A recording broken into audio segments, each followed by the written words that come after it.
오늘은 베드로후서 2장 10절부터 22절까지의 말씀을 통해서 하나님의 말씀을 함께 생각해 보도록 하겠습니다. 사도 베드로는 이단들의 특징과 행태에 대해서 아주 자세하게 설명하고 있습니다. 10절을 보십시오. 특별히 육체를 따라 더러운 정욕 가운데서 행하며 주관하는 이를 멸시하는 자들에게는 형벌할 줄 아시느니라. 이들은 당돌하고 자긍하며 떨지 않고 영광 있는 자들을 비방하거니와. 이단들은 육체를 따라서 더러운 정욕 가운데서 행한다 이렇게 말하고 있습니다. 이들은 영적인 삶을 살지 않고요. 타락한 육신이 원하는 대로 살아가는 사람들입니다. 그래서 각종 죄악과 음행을 저지른다는 것이죠. 또 그들은 하나님을 멸시하고 믿음의 사람들을 비방한다는 것입니다. 이단들은 지금도 하나님과 교회를 비난하고 공격하는 일들을 하죠. 심지어 11절의 말씀 보시면 천사들도 이단들을 거슬러서 비방하지 않는데 이단들은 비방과 모함을 일삼는다 이렇게 이야기하고 있습니다. 그래서 우리는 다른 사람들을 비난해서도 안 되고요. 지나치게 비난하는 사람들을 이단으로 여기고 멀리해야 된다는 것입니다. 베드로는 이단들의 실체가 무엇이고 그들의 본질이 무엇인가 하는 것을 밝히고 있습니다. 12절 보시면 그들은 본래 잡혀 죽기 위해서 난 이성 없는 짐승과 같다 이렇게 이야기하죠. 이단들은 이성과 상식으로 이해될 수 없는 수준이고요. 원래부터 죽을 운명으로 태어난 존재들이다 라고 하는 것입니다. 또 그들은 알지도 못하면서 비방하고 결국은 멸망을 당하게 됩니다. 이단들은 사실 진리가 무엇인지, 복음이 무엇인지도 모르고 비난합니다. 그들은 자신들의 논리와 교리를 주입받았을 뿐이죠. 진리에 대해서 논쟁을 하면 제대로 알지도 못하고 대답하지도 못합니다. 13절에서 그들은 불의의 값을 추구하고 일해야 할 낮에 노는 사람들이다 이야기하고 있죠. 14절에서는 이단들의 또 다른 중요한 특징으로 음심과 탐욕을 들고 있습니다. 그들은 음탕한 눈으로 음행을 저지르고 탐욕에 길들여진 마음으로 믿음이 연약한 사람들을 유혹하고 공격합니다. 사도 베드로는 이런 이단들의 전형과 본보기로 모세 시대의 거짓 선지자였던 발람의 예를 들고 있습니다. 15절, 16절 이렇게 말씀합니다. 그들이 바른 길을 떠나 미혹되어 부올의 아들 발람의 길을 따르는도다.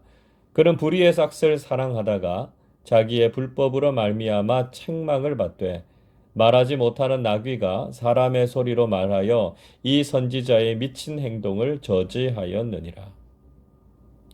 부올의 아들인 발람은 모압 왕 발락의 요청으로 이스라엘을 저주하고자 했습니다. 발람은 돈으로 유혹하는 발락의 제안을 뿌리치지 못했습니다.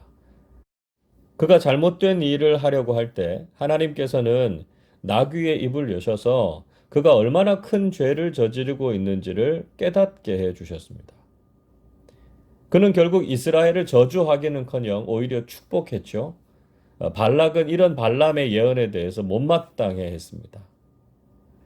무엇보다 돈의 유혹을 받고 악한 일에 참여한 이 발람의 죄는 하나님께서 결코 용서하실 수 없으셨습니다. 사도 베드로는 발람의 행위에 대해서 이 선지자의 미친 행동이다 이렇게 말할 정도로 아주 악한 일이었다 하는 것을 지적하고 있죠. 이런 이단들의 모습에 대해서 베드로는 몇 가지 비유적인 모습으로 설명했습니다. 17절 보시면 그들은 물 없는 샘이고 광풍에 밀려가는 안개였다 이렇게 말씀하죠. 그들 안에는 참된 진리가 없었고 견고하지 못하고 흔들릴 뿐이었습니다. 결국 그들을 위해서 캄캄한 어둠이 예비되어 있는데 영원한 저주와 멸망에 빠지게 된다는 것이었습니다. 그러나 이들은 여전히 자신들의 잘못을 깨닫지 못하고 계속해서 사람들을 유혹하고 넘어지게 했습니다. 18절 보시면 그들은 허탄한 자랑, 즉 아무런 근거도 없고 허망한 자랑을 일삼는 사람이었다는 것이죠.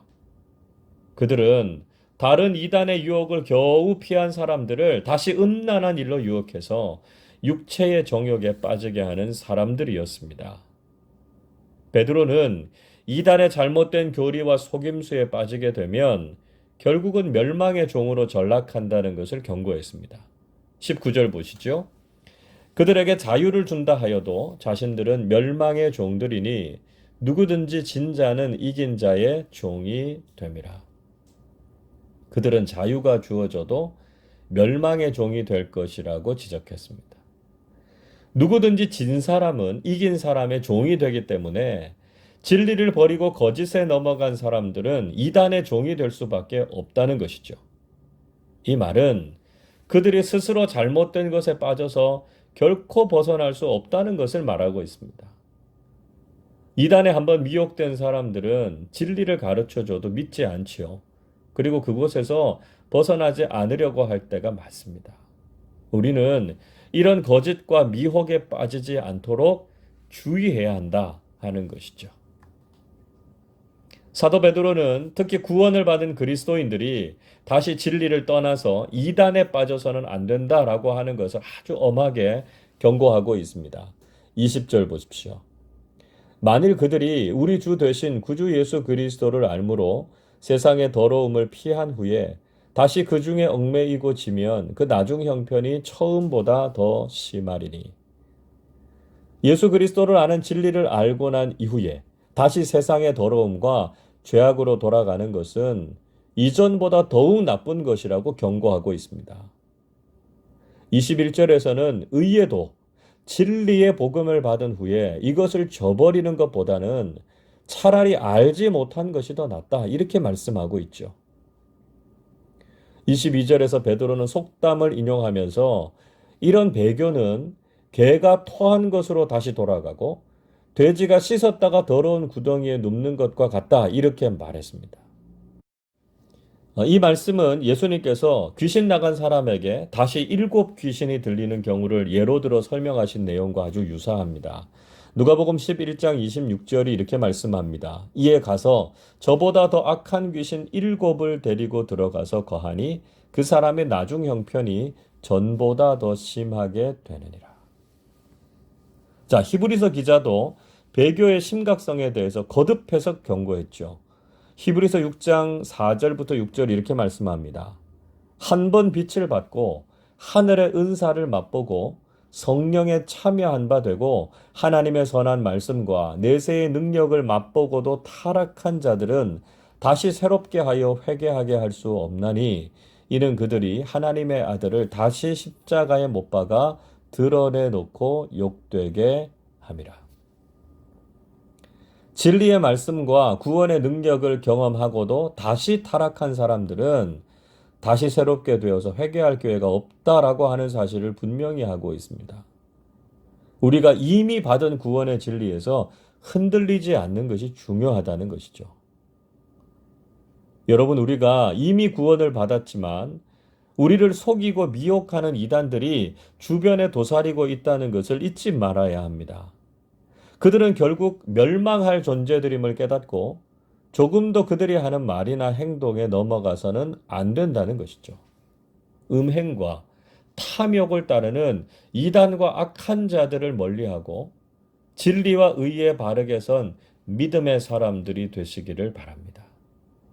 우리에게 주신 구원의 은혜와 천국의 소망이 가장 소중하다는 것을 깨닫고 우리를 위해 오신 주님만 따라가는 믿음의 사람들이 되시기를 주님의 이름으로 축원합니다.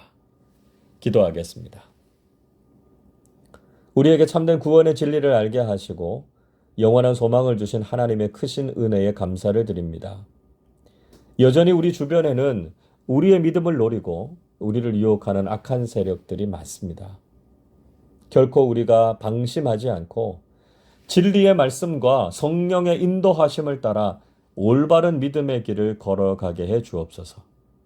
육신의 정욕과 세상의 탐욕을 멀리하게 하시고 멸망할 이단들의 속임수와 유혹으로부터 우리 자신을 거룩하게 지키는 사람들이 되게 해 주옵소서. 우리가 세상의 다른 것을 기대하지 않고 오직 우리를 구원하시기 위해서 오신 예수님만 기다리는 사람들이 되게 해 주옵소서. 이제 내일이면 우리 주님께서 인간의 몸을 입고 이 땅에 오신 성탄절입니다. 성탄의 복음이 우리에게 큰 기쁨이 되게 하시고 우리 이웃들에게도 이 생명과 축복의 소식을 전하며 살게 해 주옵소서. 감사드리며 우리 주님 예수 그리스도의 이름으로 기도하옵나이다. 아멘.